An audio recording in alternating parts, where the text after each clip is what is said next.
Hello, my fellow carvers. This is Mario, and this is a birdhouse. Didn't start out as a birdhouse.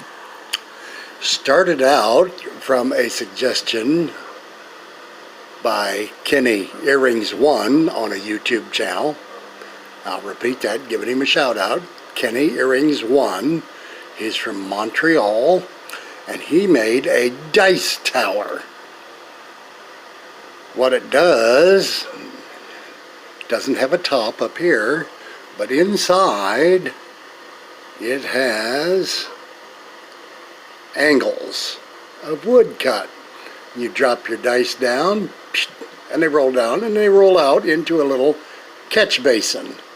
Hence the dice. Because he said he could hear the birds saying, "Oh, 7 come 11.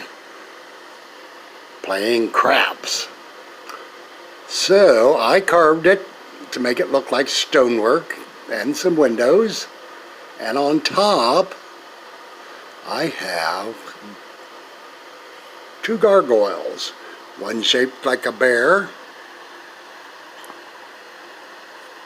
right there, and the other one is a troll. So there you go. If you like it, hit that button, subscribe, share, do your own thing. I don't care. Yes, I do. Thank you.